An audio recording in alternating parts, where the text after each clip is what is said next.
நமஸ்தே students, ஹிந்தியோட alphabets தான் நம்ம பார்க்க போகிறோம். சரியா? ஹிந்தியோட ஆல்ஃபபெட்ஸை நம்ம ஆஸ் யூசுவல் நார்மலாக எப்படி படிப்போம், உயிர் எழுத்துக்கள், மெய் எழுத்துக்கள், உயிர்மெய் எழுத்துக்கள். சரியா? ஸோ இப்போ வந்து ஃபஸ்ட் வந்து ஹிந்தியில் இருக்கக்கூடிய உயிர் எழுத்துக்கள். ஹிந்தியோட உயிர் எழுத்துக்கள் என்னன்னு சொல்லுவோம்? ஸ்வர்னு சொல்லுவோம். ஹிந்தியில் வவல்ஸ். ஓகேவா? அந்த வவல்ஸ் என்னன்னாக்கா அ, இ, உ, ரி அல்லது ரு. இந்த எழுத்து வந்து புதுசாக பார்ப்போம். தமிழுக்கும் ஹிந்திக்குள்ள டிஃப்ரென்ஸ். இதில் வந்து ஏ, ஐ. தமிழில் 2 ஏ இருக்குது, ஆனால் ஹிந்தியில் ஒரே ஒரு ஏ தான்.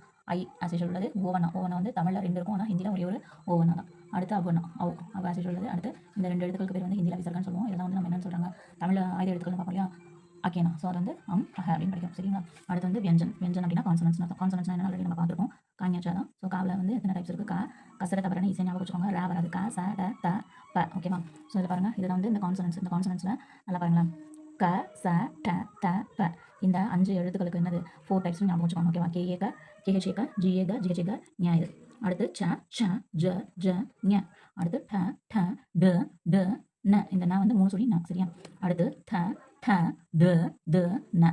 2 சொல்லி ந இது. அடுத்து ப, ஃப, ப, ப, ம. அடுத்தது ய, ர, ல, ப. அடுத்து ஷ, ஷ, ஷ, ச, ஹ.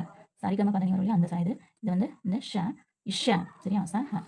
ஸோ இதை தான் வந்து என்ன சொல்கிறோம்னாக்கா வியஞ்சன் கான்சனன்ஸ் சொல்கிறோம். உயிர்மெய் எழுத்துக்கள் சொல்லி தான். ஸோ இதுலேயே வந்து நம்ம மெய் எழுத்துக்கெல்லாம் பார்க்குறோம். லைக், இங்கு, இச்சு, இஞ்சு. ஸோ அதை வந்து செமி கான்சனன்ஸ் அப்படின்னு கொடுத்துருக்காங்க. செமி கான்சனன்ஸ் அப்படின்னாக்கா அர்த்த வியஞ்சன். அர்த்த வியஞ்சன் அப்படின்னாக்கா மெய் எழுத்துக்கள் நம்ம படிக்கிறோம். லைக், இங்கு. ஸோ அதை தான் வந்து இங்கே கொடுத்துருக்காங்க.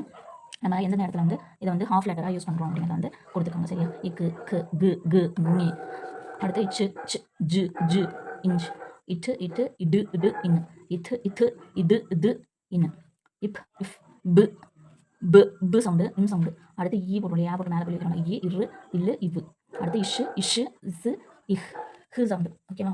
அடுத்து சம்யுக்த வியஞ்சன். சம்யுக்த வியஞ்சன் அப்படின்னாக்கா கம்பைன்டு லெட்டர்ஸ். அது என்ன கம்பைன்டு லெட்டர்ஸ் அப்படின்னாக்கா ஒன்றும் இல்லை, இந்த கொடுத்துருக்காங்க இல்லையா, அதாவது இக்கு ப்ளஸ் ஷ, இக்ஷ. இக்கோட ஷா சேரும்போது இக்ஷ. அடுத்து இத்தோட ரா சேர்ந்தா இத்ர. இஜ் இருக்கு, ஞா இருக்குது, ஞாயிற்றுக்கிழமைக்கு வரப்படுங்க. ஸோ இஜ்ஜோட ஞா சேர்ந்தா இக்ஞ. அடுத்து இஷு ப்ளஸ் ர, இஷ்ர. சரியா? ஸோ இதுதான் வந்து இல்லை லெட்டர்ஸ். இந்த லெட்டர்ஸ் ஃபஸ்ட்டு ஸ்டெப் வந்து என்ன பார்க்கணும்னாக்கா ஸ்வர். ஸ்வர் விச் மீன்ஸ் வவல்ஸ் தெரியும். செகண்ட் ஸ்டெப் வந்து கான்சனன்ஸ் தெரிஞ்சுக்கணும். அடுத்து கான்சனன்ஸில் ஃபுல் கான்சனன்ஸில் இந்த கம்பைன்டு லெட்டர்ஸ் இருக்குல்ல, சம்யுக்த வியஞ்சன் வரைக்கும் கம்ப்ளீட் ஆகிடும். கம்ப்ளீட்டாக பார்த்துட்டோம். அடுத்து வந்து தேர்ட் ஸ்டெப், லெட்டர்ஸ் பேசிக்ஸ் கற்றுக்கிறதோட தேர்ட் ஸ்டெப் தான் என்னன்னா இந்த மாத்திரான்னு சொல்லுவோம். அந்த மாத்திரா தெரிஞ்சது அப்படின்னாக்கா நம்ம வந்து மற்ற தமிழில் வந்து உயிர்மெய் எழுத்துக்கள் 247, 216 இருக்கு இல்லையா. ஸோ அதை வந்து இங்கே ஒவ்வொரு காவுக்கு வந்து 4 டைப்ஸில் பார்த்து கக்கா, கிக்கி, குக்கு. ஸோ அதெல்லாம் வந்து இங்கே வந்து ஹிந்தியில் பாரக்கடி அப்படின்னு சொல்லுவோம். சரியா? இப்போ காவில் வந்து கானா அசிஷுவல் காலேருந்து ஆரம்பிச்சு நான் வரைக்கும் ஒரே லெட்டர் தான். அதுவே கா, கி, கி அப்படின்னா அந்த கீங்கி ஷீக்கு மேலே இது பண்ணுறோம் இல்லையா, அந்த சிம்பிள் வந்து என்ன அது மாறாது இல்லையா. ஸோ அதுதான் இப்போ துணைக்கால் செகண்ட் கான்னு படிச்சோம்னா நம்ம துணைக்கால் போடுறோம் இல்லையா, அதுக்கு பதிலாக இந்த ஒன்று மாதிரி போடும். கீன்னு போட்டோம்னா கால் போட்டு இந்த பக்கம் போடுறோம் இல்லையா, அதான் வந்து கி. ஸோ அதை தான் இங்கே என்னன்னு சொல்கிறோம்னாக்கா மாத்திரா அப்படின்னு சொல்லுவோம். இந்த மாத்திரா தெரிஞ்சது அப்படின்னாக்கா நம்ம வந்து எல்லா இப்போ பார்த்தோம் இல்லையா கான்சனன்ஸ் லெட்டர்ஸ், இந்த எல்லா கான்சனன்ஸ் லெட்டர்ஸையும் இந்த மாத்திரா அப்படி அப்ளை பண்ணோம்னாக்கா இதை தான் வந்து என்னன்னு சொல்கிறோம், பாரக் கடின்னு சொல்கிறோம். பாரக்னா 12, கடினாக்கா அந்த ஸ்டெப்ஸ், இந்த 12 ஸ்டெப்ஸ் ஆஃப் லெட்டர் ஃபார்மேட் இருக்கு இல்லையா. ஸோ இதை தான் வந்து என்ன சொல்லுவோம்னாக்கா ஹிந்தியில் பாரக்கடி, பாரக்கடி அப்படின்னு சொல்லுவோம். Barakhadi 12 steps of letters, it is called as barakhadi. ஓகேவா?